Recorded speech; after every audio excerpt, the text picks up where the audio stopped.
I think you just saw the power of sports and athletes and the stories outside of the field, and it really just blew everyone's mind because everyone was just so used to seeing the kickoff and then the final whistle blew. You kind of saw the players and coaches walk off the field, and then this doc space just opened up everyone's eyes to these athletes and these teams and these leagues behind the scenes, and there's just so much richness there and so much more than you get on the broadcast, and it just exploded. I'm lucky enough to work in it, but even before working in it, I was a fan of it, and I immediately, when I saw it, I just knew this is what I want to work in and this is what I want to do, and it's completely transformed the sports landscape and the sports media landscape. Welcome to the Navigating Sports Business podcast, where we uncover insights from the most prominent leaders in our industry.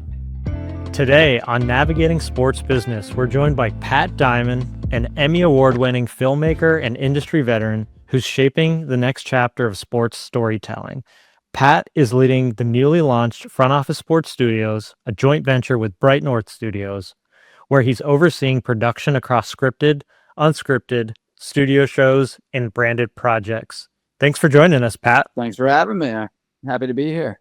And just to give the audience how excited I am about this, like, you've worked on some of the coolest shows in the sports docuseries space, including Full Swing, in 100 Days to Indy.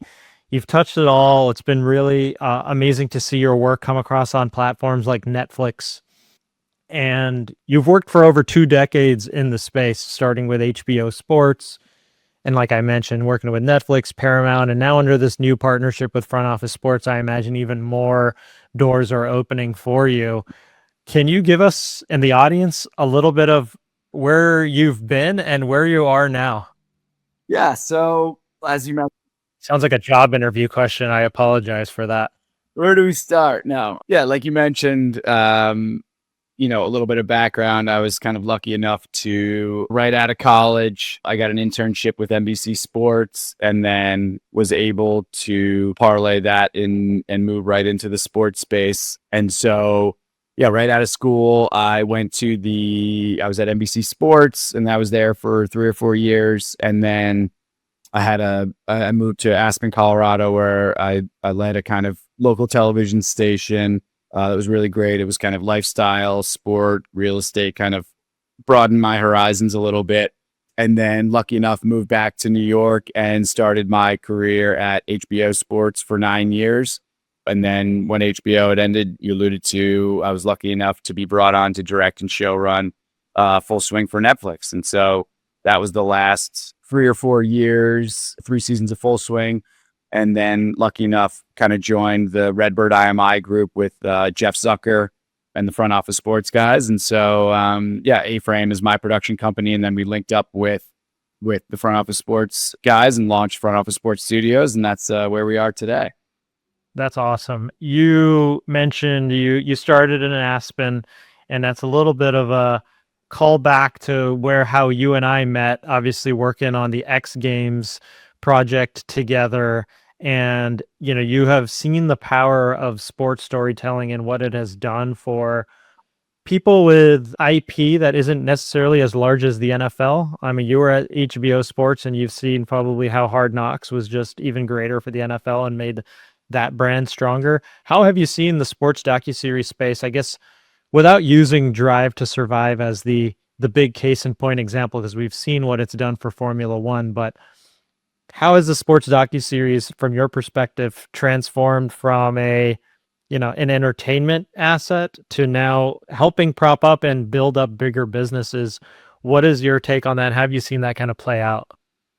Yeah, listen, I mean, I was a huge fan of the docusports space coming up, watching, HBO and kind of the 24/7 world. And that's, luckily I was lucky enough to work in that space, but I grew up watching it before working at HBO. And I think you just saw the power of sports and athletes and the stories outside of the field. And it really just blew everyone's mind because everyone was just so used to seeing, basically on field, or as soon as the kickoff and then the final whistle blew, you saw the coaches walk off the field, or whatever it might be. And then this doc space just opened up everyone's eyes to, these athletes and these teams and these leagues behind the scenes. And there's just so much richness there and so much more than you get, on the broadcast. And it just exploded. I'm lucky enough to work in it, but even before working in it, I was a fan of it. And I immediately, when I saw it, I just knew this is what I want to work in and this is what I want to do. And it's completely transformed the sports landscape and the sports media landscape, the better, in my opinion. Yeah, and if I were to ask you what's the secret sauce to why certain sports docuseries work or why others don't, there's a reason Drive to Survive had the success that it did. The reason Full Swing has done what it's done.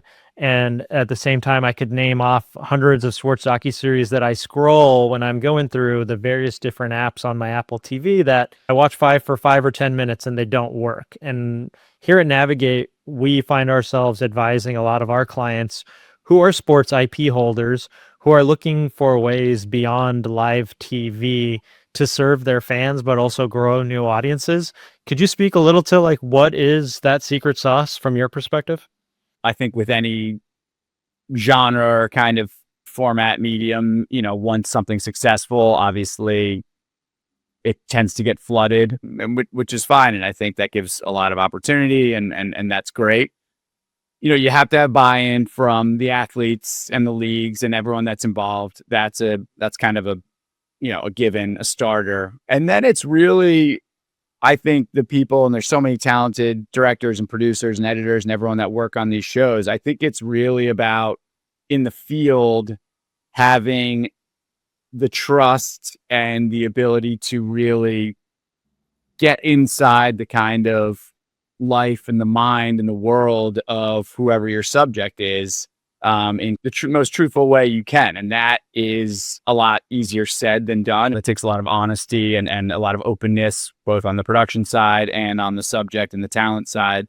Once you gather and shoot and everything in the field, I think then it really becomes, how do you put it all together in the edit in a, again, truthful way, an entertaining way, your story arc, and it's not very linear and just, okay, here's who this person is, here's how they did in the game, and here's how they felt afterwards. You know what I mean? It's how do you kind of change up either the timeline or add some sort of stylistic element. That to me is what kind of separates the great ones, is that they, you don't really want to have, as a producer or director or showrunner, you don't want to spin someone else's story, but you should have a perspective or a way or style that you want to tell that story that is interesting. You know what I mean? And so I think the places and the shows that have that take and put it together slick or sad or cool, dramatic, or, it's fun and uplifting and it hits those kind of peaks and valleys.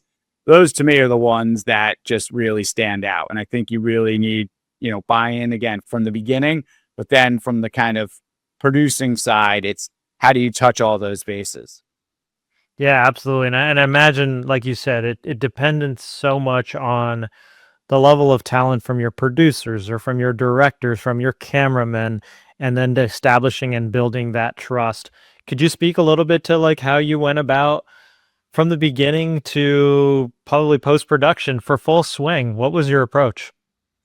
I think, yeah, in the beginning, like I said, I personally just like to work in that as soon as we start a show, I will go and immediately kind of be the initial contact, the face of the show, that I go and whomever we're working with, league, team, athlete, and, the supporting cast of people in that world, I just go and introduce myself and I say, thank you so much. I know this is kind of, in all honesty, you're really kind of intruding on this world because everyone has the right to their own private life. These are generally, either professional athletes or collegiate, or even if they're just amateur folks, everyone has the right to privacy and everyone has the right to have their own life. So, I like to just kind of lay out on the line, I have a family, I have a father, I'm a human being that respects privacy. So, I just want to be very upfront that, thank you for trusting us to tell your story. And I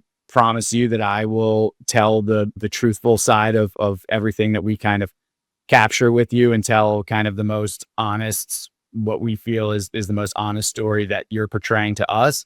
So that's how I like to start off every project, is just immediately introduce myself, who I am. I will always be available and around. But we are really going to spend a lot of time together, and it's going to, there are going to be high points, and there are going to be, what might just be monotonous daily things, and there are going to be some low points. So, we're going to capture all that. So I like to just really lay it all out in the beginning. And I hope that my kind of credits and I hope my personality, and I like to be honest with people. And I hope that comes across as, okay, I hope this guy is trustworthy and he can tell a really good story. And so that's where it all starts for me.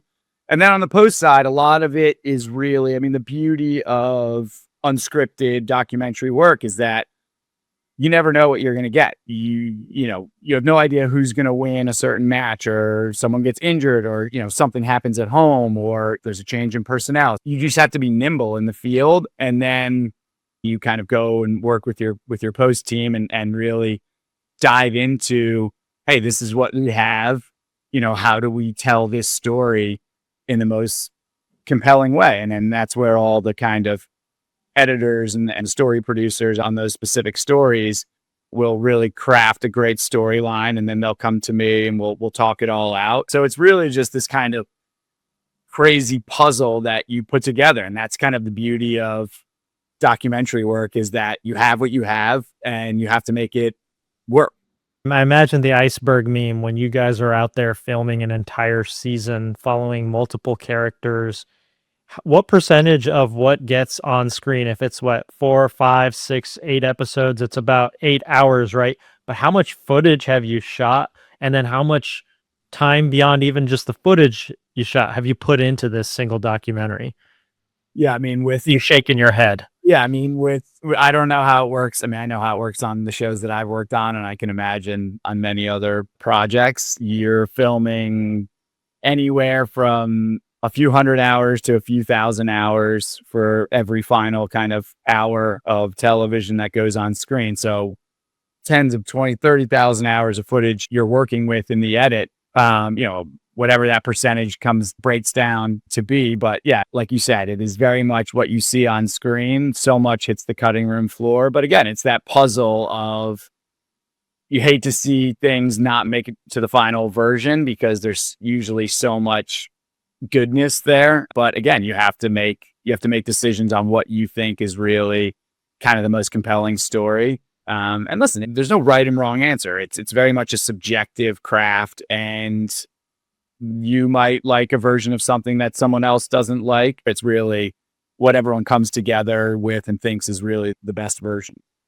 And we've talked a little bit about the sport docuseries space, but you've also taken on kind of this more expansive role with Front Office Sports, in probably jumping into different formats. Front Office Sports as a journalism organization started as that, obviously expanding now with the skill sets you've brought on, or with the Front Office Sports Studios.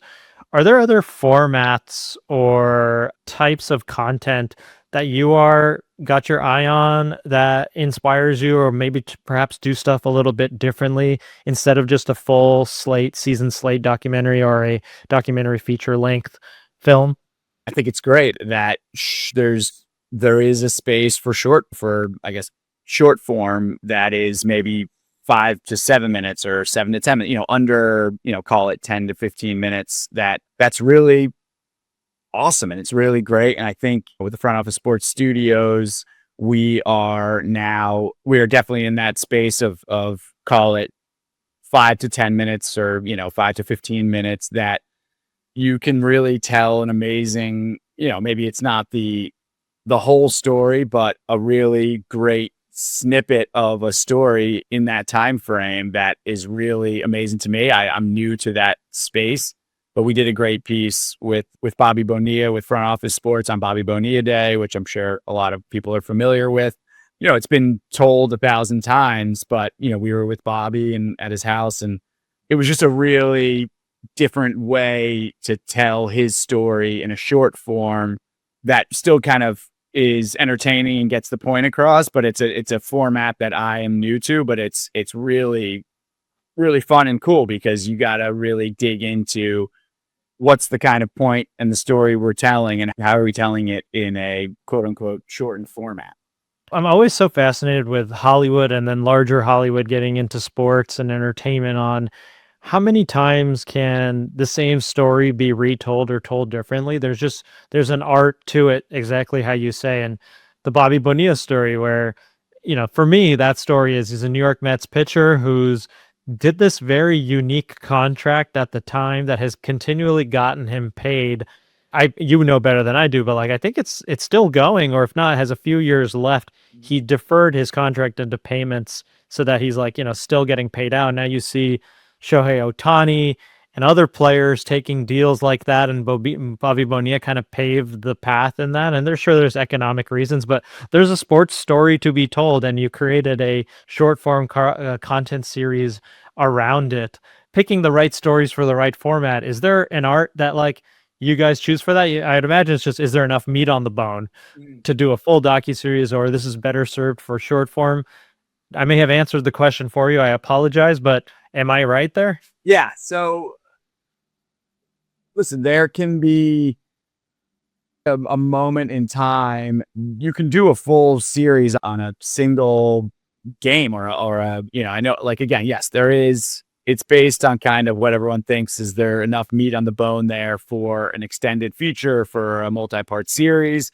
If it's done well and it's done right, you can really make something out of a single game that is compelling enough that, people may have not looked at it that way. For example, I guess, like the Bobby Bonilla story's been told a bunch, but the reality is he was that kind of the original kind of OG of deferred payments, which has now it's really become almost maybe not commonplace, but, Bobby was, people probably, when he took that deferred payment, however many years ago, people might have looked at him like, is this a good idea? And now it's common and Bobby looks like a genius. So for that particular project, it was perfect to kind of have Bobby explain that to the viewer of why he did it. And clearly it worked out for him. And now like you said, you have Shohei and you have all these, these big athletes taking deferred contracts, and he looks like a genius. But yeah, in the bigger picture, I think when we're looking at possible opportunities, we take a look at what's a general kind of layout of how much do we think this story can really fill? Because the reality is when something's too long, there's nothing really worse than when you're kind of, this should have been, this should have been 30 minutes. You're sitting there and you're like, all right, when do we cut into the chase here? So there's really nothing worse than anything being too long. So you're not kind of dragging a viewer through what you feel is, a little bit boring. Yeah, absolutely. And like speaking of like the new formats and like stuff like Bobby, that opens like new doors. And then, I am always amazed how many OJ documentaries come out year over year. It's just like the gift that keeps on giving for Hollywood. But are there any other sports stories that you are itching to kind of tell? Any format, any storyline, anything specific? You never know. They may be listening here. Is there like a short list of dream projects? I kind of came up, I mentioned earlier, I was lucky enough to get an internship at NBC Sports, and my first job was, it was the NBC Do Action Sports Tour. I came up, I was a big like surfer and skier. So I played traditional sports through, I was a baseball player in college, but I played traditional sports growing up. I had a love for both, obviously the kind of ball and stick traditional sports. But I also loved the outdoor action, call it sports. So I have a soft spot kind of in my heart for films like, Free Solo. Obviously that's kind of not, climbing's not a core sport, but everybody saw that. It was masterfully done by Jimmy. And I think that opened up everybody's eyes to the only athletes in the world aren't soccer, hockey, basketball, baseball, football. There are some really incredible, and there's endless incredible stories out there. And I worked on Real Sports with Brian Gumbel for years, and there were so many stories there, that were only, the average I think was 12 to 14 minutes. And you watch them and you're saying to yourself, like, how is this not a full like feature length film. This is insane. This is so captivating. These characters are amazing. This world's ridiculous. What these people, what they're doing is incredible. So to answer your question, I have a soft spot in my heart for the, not just the ball and stick sports, but the kind of outdoor action sports. So I have a few kind of athletes and worlds that I want to work in that, without giving it away, we're working on right now. But I think anything, to answer your question, I thought you were going to give us an exclusive there, Pat. I know. Yeah, but I will. Give me a few weeks. All right. I think, listen, I love great characters, great stories, and I'm a sucker for like great locations as far as, can we go to the Alps? Can we go shoot in Hawaii? Like we did that, this Kelly Slater project for HBO. We spent a month on the North Shore of Hawaii. I don't think anyone would argue that's an incredible location to be at for, filming a childhood hero of yours. But we filmed in the Alps. We did a great piece at HBO on kind of the behind the scenes of action sports athletes, filming the camera people, men and women, filming the action. The job of the actual camera operator is almost just as, if not more dangerous than the athlete themselves, because they're obviously manning a camera while skiing 1,000 miles an hour, or, whatever they're doing. So we spent weeks in the Alps and in the mountains. So I'm a sucker for great locations and great characters. And I don't care what sport it is, that's what kind of gets my juices flowing. That's awesome. Well, I would love to do a little role-playing exercise. Yeah. And this is really like, let's pretend you are a president of a Major League Baseball team or an athletic director of a collegiate athletic department. And I'm looking where I should invest my money or my resources or time to help build my brand out. And one of those things I've been tasked or wanting to look at is non-live content. What would you first look at or think of to do, given where the industry is right now? I think I would say lean into your athletes, and I don't mean your star quarterback or your point guard, or I mean, they can obviously be those characters, but are there really great stories on your place kicker, on your coach, on your assistant coach? I'm a sucker for not the obvious. So I would say, listen, the doc space, and I'm saying this, obviously I'm biased, but lean into the doc space, and then the kind of, whether it's embedded or it's in like an all access, we call it an embedded series, or it's a nostalgia, it's a look back, and your school has or your team has an amazing history.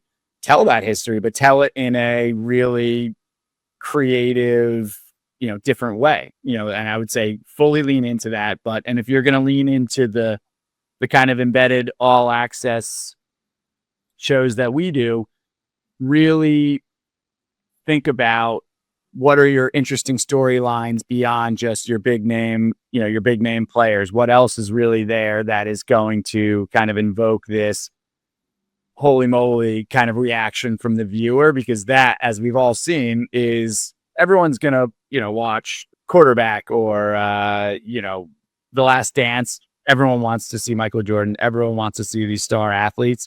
And those shows are great and amazing. But a lot of the best, in my opinion, a lot of the best moments and scenes and takeaways from those shows and other shows are, oh my, did you see that scene with with the random security guard or with the assistant coach and their family at home? Those are the moments where, and those are the scenes that really push those to just better than your kind of generic follow doc. Those are the, oh my God, moments. No, I love that. I mean, my favorite moment from The Last Dance was the quarter scene that has become a meme, right? With the security guard, to exactly your point. And I think some of the most successful docuseries on Netflix or others are like Cheer, right? There's no name athletes. It's a cheer team, I think a collegiate cheer team. And that's been one of the most successful vetted docuseries stories. So I like where you're going there, because that's an answer that can apply for big brands or even small brands who necessarily don't have that national IP or that general IP to draw a huge audience. I think, like you said, successful docuseries access is a big thing, but like others will chase LeBron James or Stephen Curry, and their stories have been told, and you can tell them in great ways, and they'll always be there. But it's maybe those like uncovering those gems, which you've kind of specialized at. Is there a moment in any one of your series? And I keep pointing back to Full Swing because it's just one that's done so well, and there's great personalities in there. You've got big name golfers and up and coming golfers. But is there a scene that you point to on your portfolio that you particularly loved filming, that was something maybe you didn't expect, or that perhaps captured the cultural zeitgeist that you didn't expect it to? Yeah, I think I'll give you kind of two versions. I mean, I think with Full Swing, last season was pretty outrageous just because there was a lot of what you wouldn't expect from the golf world. I mean, the Scotty Scheffler incident was surprising, sad, but surprising from the golf world, which everyone normally thinks is very kind of, it's your basic kind of vanilla. Everything goes well. Everything's, hunky dory. The Scotty incident, kind of the Rory news, the kind of overarching live storyline with the PGA, myself, the crew, and the show. We were always, waiting. Is there going to be news? Is something going to break? And that adds a very kind of interesting angle to, okay, are we just covering who won the tournament? What surprises of Rory and Scotty and then all the top golfers? Did they not do well? Did they do well? Fine. That's obviously in the show, and that you need to have that in there. But what else is there going on that that no one really knew? Like, anything could happen at any moment. And those were some, that was a really, intense time, and luckily everything kind of worked out for everyone involved there. But, those were really intense moments that no one could have predicted. We had no idea any of that was going to happen. And so I think, by the way, he played it off so well in Happy Gilmore too. He like really leaned into all of that, and that was, he kind of owned his own moment and captured his own narrative there, which, I think is probably an element of your storytelling too. Yeah, I mean, I have nothing but love and respect for Scotty and Rory. I mean, they're beyond professional and they're great people. Those were kind of, well, on the Rory side, that's a private matter. On the Scotty side, it was just a unfortunate series of events, but they're such professionals and they handled it perfectly, and they were great with us, and so I have nothing but respect and love for those guys. Are you just kind of in those instances when you're filming and stuff is breaking live or stuff's happening, and as a filmmaker I can only imagine like the moral questions that you're going, the ethical questions you're going through, and I imagine part of it is like take a step back, but you also are like, crap, this is an amazing story. How do you operate in those times? Yeah, it goes back to my initial comment of my immediate conversation with whomever we're working with is, listen, life is more important than television, so if you need a beat or you need a moment and I'm there with you or a crew's there with you, immediately tell us hey, I need a minute, give us a beat, 1,000%, no questions asked, we're out of your hair. Life happens and real things happen that are beyond television. If there's tough things going on in life, but let's say someone had a rough round or a rough game, whatever, something might happen. Where is that?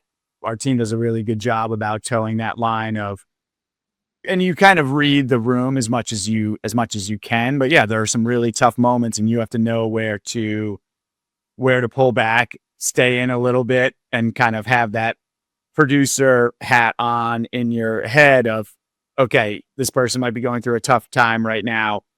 We've got plenty of footage to tell this moment, let's give them some space, and then you're always kind of, feeling that line out. And that's just, it's probably the hardest part of filming documentaries for any documentary sport.